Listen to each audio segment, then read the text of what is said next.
Hello guys, आज हम थोड़ा आगे बढ़ने वाले हैं बट एज यूजुअल उसके पहले थोड़ा सा रिवीजन कर लेते हैं।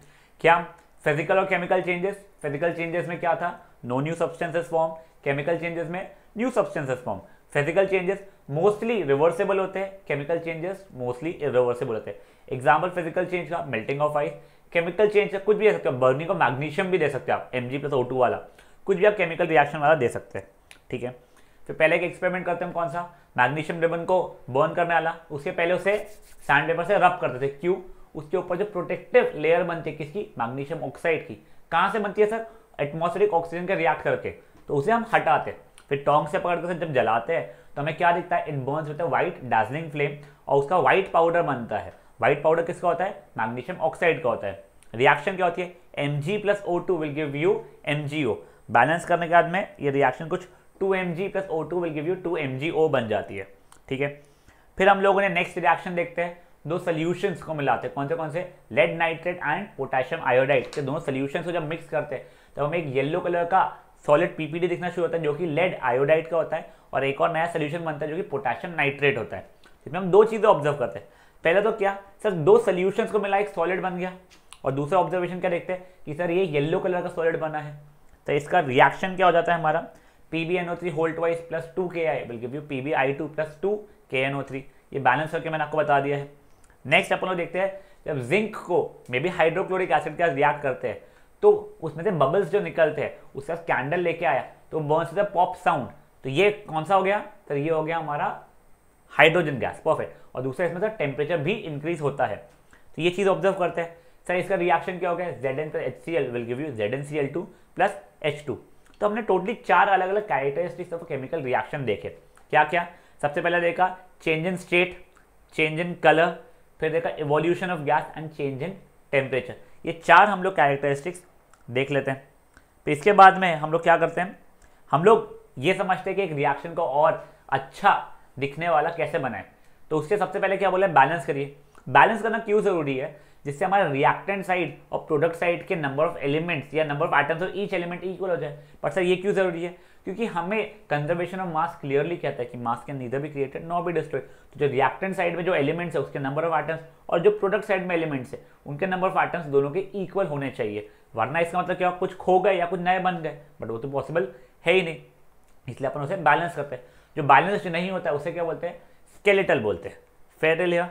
अब नेक्स्ट क्या था पॉइंट, सिंबल 6 और रिएक्शंस में सॉलिड लिक्विड गैस और कहते हैं एक्वस वाला, ये सबको देख चुके हैं। फिर जिस कंडीशन में रिएक्शन हो रहा है वो कंडीशन के बारे में लिख लो, जैसे क्या टेम्परेचर लिख लो या फिर प्रेशर लिख लो या कोई कैटलिस्ट हो। कैटलिस्ट याद है ना, कैटलिस्ट क्या होता है, a substance which alters the rate of reaction without itself being consumed in the reaction. इसका एग्जांपल देख लो अब ये कंडीशंस के लिए, कार्बन मोनोऑक्साइड प्लस हाइड्रोजन को रिएक्ट किया एट 340 एटमॉस्फेरिक प्रेशर, तो क्या मिलता है, मिथेनॉल। मिथेनॉल है CH3OH जो कि रहता है लिक्विड स्टेट में। और फिर सर ये वाली रिएक्शन में देखी थी, क्या इसका नाम, फोटोसिंथेसिस वाली। ठीक है, फिर नेक्स्ट अपन को बोला जाता है कि अगर एनर्जी रिलीज हो रही है या कंज्यूम हो रही है तो उसके बारे में लिख दो। वैसे अगर एनर्जी रिलीज होती है तो उसे बोलते हैं एक्सोथर्मिक रिएक्शन, अपन देख चुके हैं। और अगर एनर्जी कंज्यूम होती है तो इसे बोलते हैं एंडोथर्मिक रिएक्शन। ये अपन नेक्स्ट लेक्चर में देखने वाले, बट सर आपको बता दिया है मैंने। तो ये उसका हो गया। ये देखिए CaCO3 को एनर्जी देनी पड़ी, हीट करना पड़ा, तो क्या मिला मुझे, CaO प्लस CO2। ये पर्टिकुलर रिएक्शन अपन आज देखने वाले। दूसरा Zn+HCl वाले में ZnCl2 प्लस H2 था, टेम्परेचर बढ़ा था मतलब एनर्जी रिलीज हुई थी, मतलब ये क्या हो गया, एक्सोथर्मिक हो गया। फिफ्थ पॉइंट क्या है, अगर पीपीटी बन रहा है तो नीचे का एरो दिखा दो, और अगर गैस निकल रही है तो ऊपर का एरो दिखा दो। ये सब चीज़ अपन देखी थी। चलिए अब अपन लोग केमिकल रिएक्शन 5 अलग अलग तरीके के होते हैं हमारे, जो हम क्लासीफाई करते हैं। पहला क्या था, combination, decomposition, displacement, double displacement और रिडॉक्स। पिछले लेक्चर में अपन ने कॉम्बिनेशन रिएक्शन पढ़ लिया था। कॉम्बिनेशन रिएक्शन क्या था, when two or more reactants react to form a single product। Reactant क्या होता है पता है ना, जो रिएक्शन में भाग लेते हैं, और प्रोडक्ट क्या है, जो रिएक्शन के कारण बनते हैं। तो when two or more reactants react to form a single product it is called combination reaction। मतलब A plus B plus C ऐसे कई सारे मिलके आपको क्या बना है, एक अकेला प्रोडक्ट बना है। मेजरली जब कॉम्बिनेशन रिएक्शन होता है तो इसमें एनर्जी रिलीज होती है, तो अगर एनर्जी रिलीज हो रही है तो इसे क्या बोला जाता है, एक्सोथर्मिक रिएक्शन बोला जाता है। कुछ बेसिक एग्जांपल्स अपन देख लेते हैं, कि C+O2 will give you CO2। देखिए दो मिलके बने हैं, इसमें देखिए C और O2 दोनों एलिमेंट्स है। एक और एलिमेंटल कॉम्बिनेशन मेथड का example Mg+O2 will give you MgO, balance नहीं कर रहा हूँ, सिर्फ बता रहा हूँ। ये भी combination of 2 elements to give you compound है।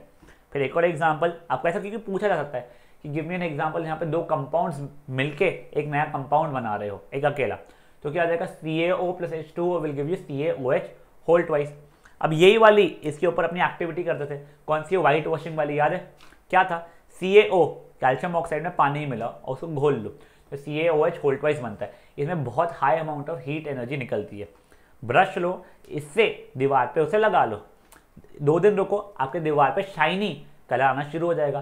क्यों होगा? क्योंकि CaOH होल ट्वाइस जो है एटमॉस्फेरिक कार्बन डाइऑक्साइड के साथ रिएक्ट करके CaCO3+H2O बनाता है, और CaCO3 जो है जिसका कैल्शियम कार्बोनेट नाम है, वो मार्बल का भी वही फॉर्मूला है, यानी उसका टेक्सचर जो है वो शाइनी नेचर का है।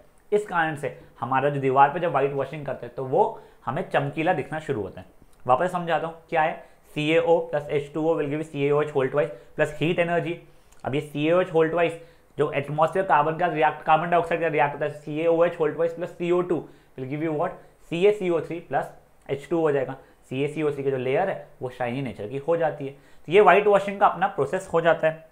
नेक्स्ट अपन लोग टेस्ट फॉर कार्बन डाइऑक्साइड देखते हैं। अब बेटा देखिए, टेस्ट फॉर कार्बन डाइऑक्साइड और ये व्हाइट वॉशिंग में कंफ्यूज मत होइएगा। टेस्ट फॉर कार्बन डाइऑक्साइड में क्या करते हैं, CaOH होल ट्वाइस में कार्बन डाइऑक्साइड अगर रिएक्ट करता है तो मिल्कीनेस आना शुरू हो जाता है। तो क्या हो जाता है reaction, CaOH whole twice plus CO2 will give you CaCO3+H2O। ये पूरा शॉर्ट ड्यूरेशन है। यही बहुत ज़्यादा ड्यूरेशन के लिए करूँ तो क्या होगा, जो मेरा प्रोडक्ट बना है CaCO3+H2O उसमें और CO2 आएगा, तो उससे बन जाएगा कैल्शियम हाइड्रोजन कार्बोनेट या कैल्शियम बाइकार्बोनेट, जो कि CaHCO3 होल ट्वाइस। अब ये मिल्कीनेस डिसअपियर कर देता है। क्यों? क्योंकि पानी में हो जाता है सॉल्यूबल। तो टेस्ट तो कार्बन डाइऑक्साइड क्या होगी, अगर CaOH होल ट्वाइस में से कोई गैस डाले और वो मिल्की होना शुरू हो गई, मतलब वो गैस थी क्या, कार्बन डाइऑक्साइड। क्यों? क्योंकि रिएक्शन है CaOH whole twice plus CO2 will give you CaCO3+H2। अब यही गैस को खूब ज्यादा देर तक डालते रहे तो मिल्कीनेस डिसअपियर हो जाता है। क्यों? क्योंकि CaHCO3 होल ट्वाइस बन जाता है, जो कि सॉल्यूबल है वाटर के अंदर। चलिए ठीक है। फिर हमने एक्सोथर्मिक के कुछ एग्जांपल देखे थे। पहले था बर्निंग ऑफ कोल, फिर एक था burning of natural gas. Burning of natural gas है CH4 वाला plus O2 will give CO2+H2। इसमें हीट और लाइट एनर्जी भी निकलती है। थर्ड देखा था रेस्पिरेशन। इसमें क्या पढ़ा था, फूड के अंदर होता है कार्बोहाइड्रेट्स, कार्बोहाइड्रेट्स ब्रेक डाउन होकर बनते हैं ग्लूकोज। ग्लूकोज जब ऑक्सीजन के साथ रिएक्ट करते हैं तो CO2+H2O तो रिलीज करते ही है, साथ ही साथ में क्या रिलीज करते हैं, अच्छी खासी एनर्जी रिलीज करते हैं। ठीक है। फिर हमने देखा था decomposition of vegetable matter into compost, ये भी एक है। और लास्ट देखा तो जबकि एनसीईआरटी में नहीं दिया हुआ है, अभी आगे दिया हुआ है कुछ चैप्टर में, बट आप ये भी यूज कर सकते हो। क्या सर, डाइल्यूशन ऑफ एसिड और बेस। यहां तक कि हमने पिछले लेक्चर्स में पढ़ा था। अब आज हम लोग सेकेंड, यानी देखिए ये अपना कॉम्बिनेशन हो गया। आज अपन लोग डीकम्पोजिशन पढ़ने वाले, पर डीकम्पोजिशन भी अपन लोग पूरा नहीं पढ़ने वाले। तो डीकम्पोजिशन का मतलब मैं समझा देता हूं। डीकम्पोजिशन एग्जैक्टली उल्टा है कॉम्बिनेशन के। इसके बारे में अपन नेक्स्ट लेक्चर में पढ़ेंगे पूरा पूरा, बट अभी के लिए मैं बता देता ऐसे ही। उसमें क्या होता है, सिर्फ एक सिंगल रिएक्टेंट ब्रेक होता है या breaks down to form multiple products. एक रिएक्टेंट ब्रेक होकर मल्टीपल प्रोडक्ट्स बनाता है, तो इस रिएक्शन को क्या बोलते हैं, डीकम्पोजिशन रिएक्शन। अब क्या होता है, ब्रेक ऐसे रखे रखे होगा नहीं, आपको एनर्जी प्रोवाइड करनी पड़ती है। क्या करना पड़ता है आपको एनर्जी प्रोवाइड करनी पड़ती है। तो अब देखो, आप एनर्जी 3 अलग अलग तरीके से प्रोवाइड कर सकते हो। यानी हमारे सिलेबस में 3 तरीके की एनर्जीज हैं। कौन सी एनर्जी हम प्रोवाइड कर सकते हैं डीकम्पोजिशन के लिए? पहले तो हम लोग हीट दे सकते हैं, ठीक है। दूसरा हम लोग इलेक्ट्रिसिटी पास कर सकते हैं उसमें से, और तीसरा हो गया हम लोग सनलाइट दे सकते हैं। हीट को हम लोग ट्राइंगल से दिखा सकते हैं, हमने देखा था CaCO3 और हीट देखा था। इलेक्ट्रिसिटी को E- से दिखा सकते हैं आप लोग, और सनलाइट को चाहो तो UV से दिखा सकते हो। ठीक है, यहाँ तक है। अब देखिए, जो डिकम्पोजिशन हीट के प्रेजेंस में होता है उसे बोला जाता है थर्मल डिकम्पोजिशन। जो डिकम्पोजिशन इलेक्ट्रिसिटी के प्रेजेंस में होता है उसे बोला जाता है इलेक्ट्रोलिटिक डिकम्पोजिशन या इलेक्ट्रोलिसिस। इलेक्ट्रोलिटिक डिकम्पोजिशन या फिर इलेक्ट्रोलिसिस। जो सनलाइट के प्रेजेंस में होता है उसे बोला जाता है फोटोलिटिक डिकम्पोजिशन। समझा था क्या हुआ है? जो हीट के प्रेजेंस में उसे थर्मल, जो इलेक्ट्रिसिटी के प्रेजेंस में उसे इलेक्ट्रोलिटिक, और जो सनलाइट के प्रेजेंस में उसे फोटोलिटिक बोला जाता है। ठीक है, आज बेटा अपन लोग सिर्फ और सिर्फ ये थर्मल, सॉरी भाई चल जा, हाँ, ये थर्मल वाले पे कॉन्सेंट्रेट करने वाले हैं अपन। बचे हुए जो है ये इलेक्ट्रोलिटिक और कहते हैं फोटोलिटिक, इस पर कॉन्सेंट्रेट नहीं करने वाले। नेक्स्ट लेक्चर में ऑब्वियसली करेंगे। तो देखो आज हम लोग क्या पढ़ने वाले हैं, डीकम्पोजिशन पढ़ने वाले हैं, जिसमें हम लोग क्या दे रहे हैं, उसमें हम लोग हीट दे रहे हैं। तो हम ट्राइंगल बनेंगे, वैसे एक एग्जांपल पहले देख चुके थे, उसको वापस से देखने वाले हैं, टेंशन मत लीजिए। चलिए पहले एक एक्टिविटी करते हैं। ये एक्टिविटी में ज़्यादा कुछ है नहीं, आपको सिंपल सा फेरस सल्फेट के इसको वो करना है, हीट देना है। देखो अभी मैंने नाम किया फेरस सल्फेट। फेरस का फॉर्मूला क्या है, Fe वैलेंसियर 2 सल्फेट यानी SO4 वैलेंसियर 2, क्रिस क्रॉस किया, क्या बन गया वो FeSO4 बन गया। हम लोग इसको हीट करने वाले हैं। हमने एक टेस्ट ट्यूब लिया, उसमें इसको हीट किया, हीट किया तो ऊपर ऐसा एरो बनाऊंगा मैं, या हीट भी लिख सकता हूँ। देखिए इसको अलग अलग लिखने के तरीके, मैं चाहता तो इसे यहाँ पे ऐसा हीट भी लिख सकता था, या फिर ये प्लस हीट भी ऐसा लिख सकता था। बट मेजरली आप देखोगे आपके एनसीईआरटी में भी ट्राइंगल बना हुआ है, तो आई वुड सजेस्ट आप ऐसे ही लिखिए। ठीक है, अब बेटा इसमें 2 प्रिकॉशंस लेने हैं। पहला तो आप जब भी कोई चीज़ को हीट करते हो ना टेस्ट ट्यूब के अंदर, तो उस टेस्ट ट्यूब का मुंह अपने तरफ मत रखो, उस टेस्ट ट्यूब का मुंह दूर रखो। क्या पता कोई पॉइजनस गैस वगैरह आ जाए, इसे टेस्ट ट्यूब का मुंह दूर रखो। और आपको स्मेल करना है तो ऐसा हाथ से थोड़ा थोड़ा थोड़ा गैस हो, ऐसा करोगे पूरी की पूरी घुस जाएगी। अगर स्मेल बहुत पंजेंट हुई तो आपको सर चक्कर आ सकता है, और अगर कुछ पॉइजनस आ तो आपको अच्छा खासा इशू आ सकता है। तो कभी दूर रखना, धीरे धीरे ऐसा अपने तरफ गैस को आने देना। पहला प्रिकॉशन ये हो गया। दूसरा क्या, ये टेस्ट ट्यूब को ड्राई रखिए। ये टेस्ट ट्यूब को ड्राई क्यों रखना मैं आपको बताऊंगा। हो सकता है आपको एक जो कंसेप्ट में थोड़ा सा बता हुआ इतना अच्छे समझे ना, वो एसिड बेसिस वाले चैप्टर में ज़्यादा अच्छे समझ जाएगा। बट आप टेंशन मत लीजिए, जितना हो मैं उतना बताऊंगा। पहले तो मैं आपको इसके रिएक्शन लिख देता हूँ, फिर मैं ऑब्जर्वेशन बताऊंगा। पहला रिएक्शन क्या है, एक सेकंड का जस्ट इसका रिएक्शन में लिख देता हूँ, फिर आपको ऑब्जर्वेशन बताता हूँ मैं। देखिए Fe2O3 plus SO2 plus SO3 है, ये हमारा क्या पहला रिएक्शन। अब एक काम करो, आपको छोटा सा टास्क दे रहा हूँ, आप इसको यहाँ पे पॉज करके प्लीज़ एक बार बैलेंस करने की कोशिश कीजिए। वैसे मैंने आपको बैलेंसिंग के समय वाला रिएक्शन लिया है सिंपल सा, बट एक बार ट्राई कीजिए इसको बैलेंस करने का।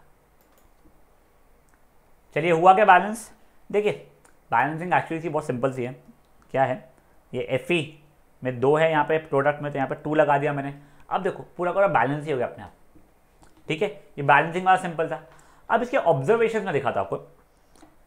ये ऑब्जर्वेशन नंबर 1, पहले तो सिंपल ऑब्जर्वेशन है, पंजेंट स्मेल आती है बहुत ज़्यादा, पंजेंट स्मेल आती है। किसके कारण, due to SO2 and SO3। ये बहुत ही गंदी बात आती है, किसके कारण, SO2 और SO3 के कारण। सेकेंड है कलर चेंज। बेटा कलर चेंज आपको अच्छे तरीके से रटा होना चाहिए। ठीक है सर, तो कलर चेंज क्या है, पहले कलर आता है पेल ग्रीन हमारा, वो कलर पेल ग्रीन से चेंज होके जाता है पहले वाइट में, फिर थोड़ी देर बाद चले जाता है काय में, ब्राउन में। बेटा देखो आपको ये कलर चेंज का सीक्वेंस याद रखना पड़ेगा, पेल ग्रीन से वाइट से ब्राउन।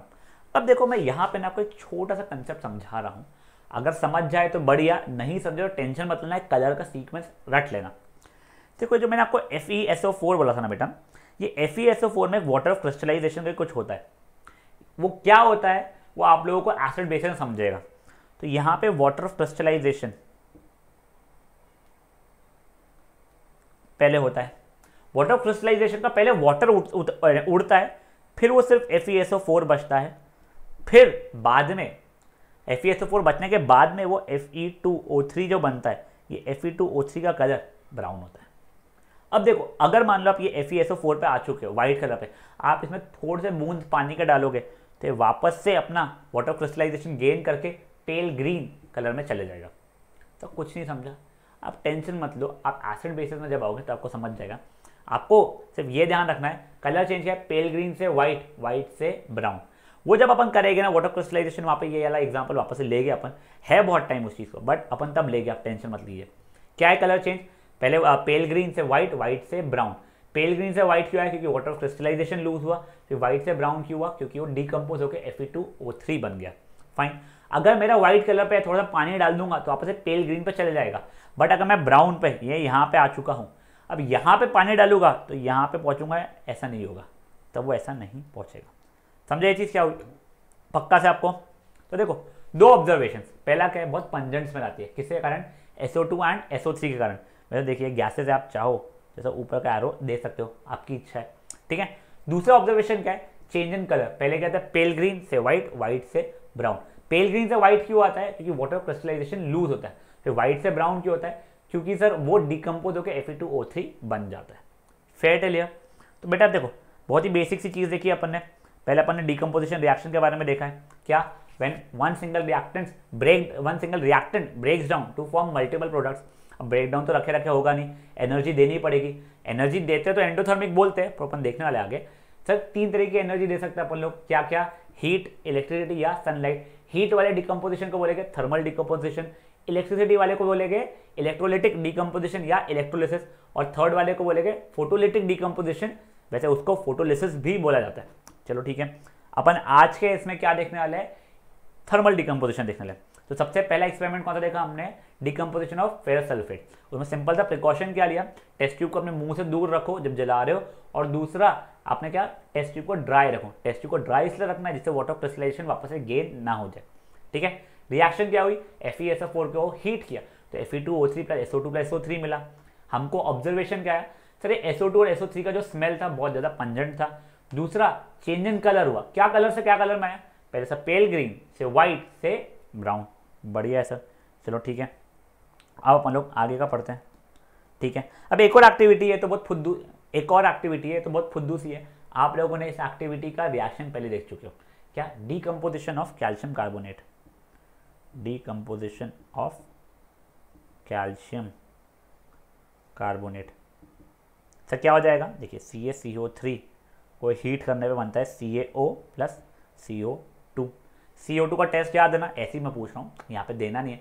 CO2 का टेस्ट याद है, वो CaOH होल ट्वाइस में पास करने पे वाइट कलर का मिल्कीनेस आ जाता था, याद है ना।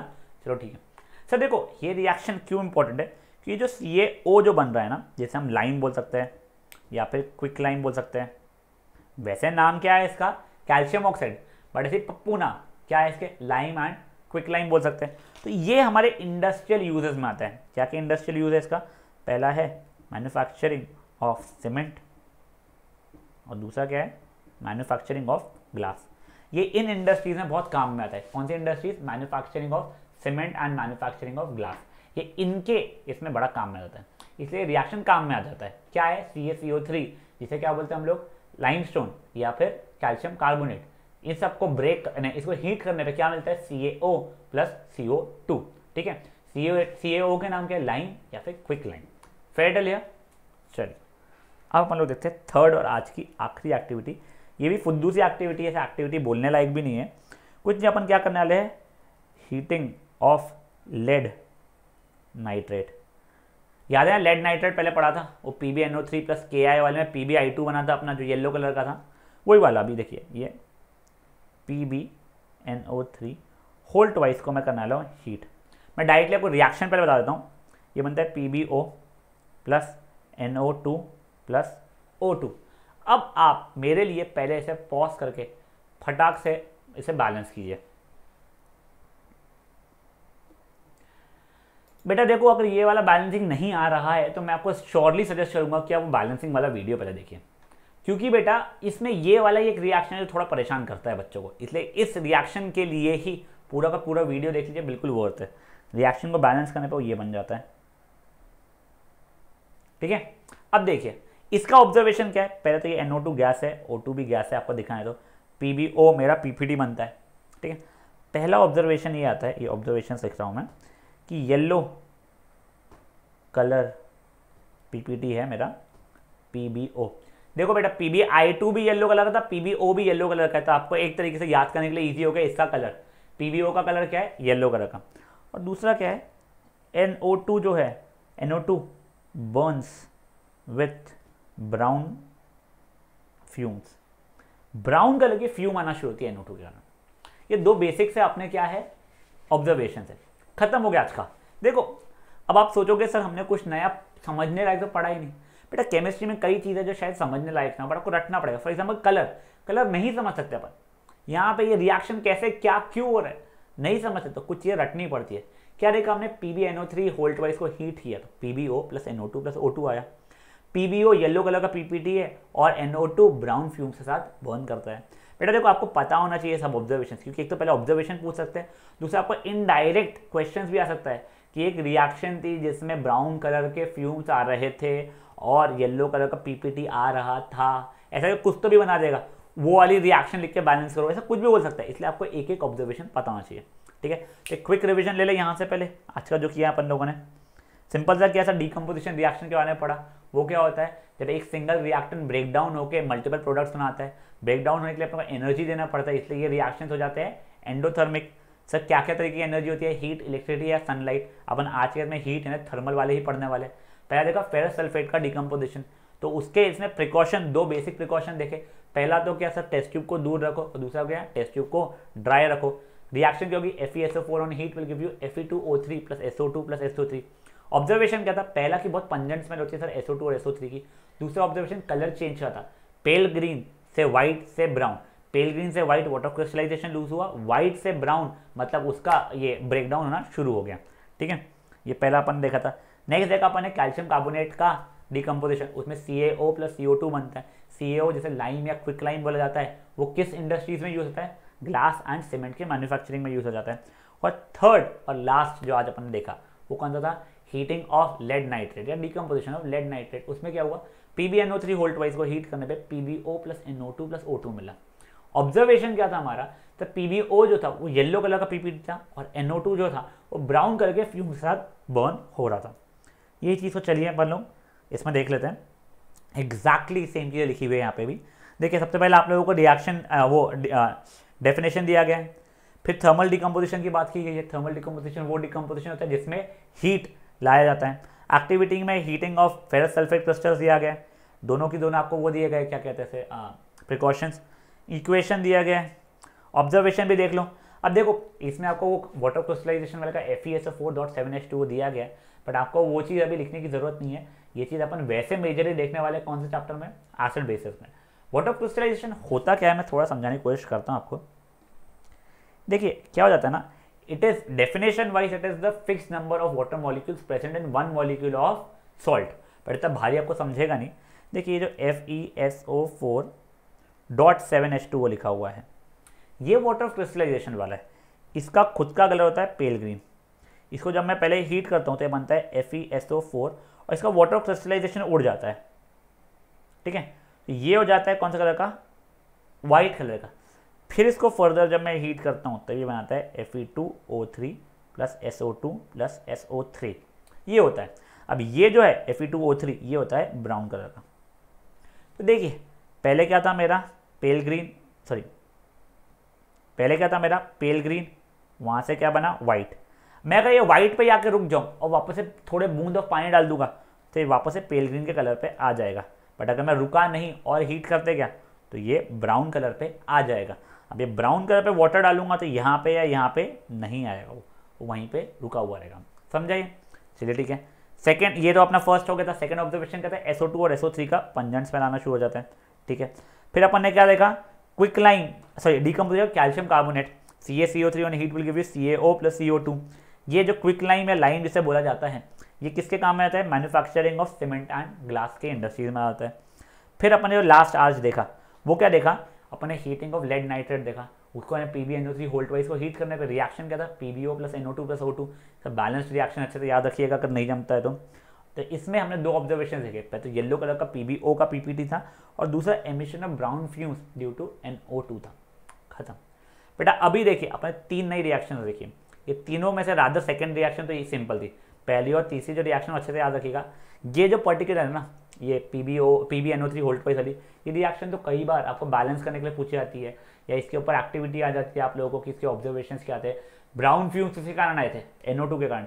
येलो पीपीटी किसी कारण आया था, PbO के कारण पे। ये सब कुछ आप लोगों को प्रॉपरली लिखना पड़ता है, इसलिए प्लीज़ ये रिएक्शंस को थोड़ा ढंग से कीजिएगा, ठीक है। चलिए, थैंक यू गाइस।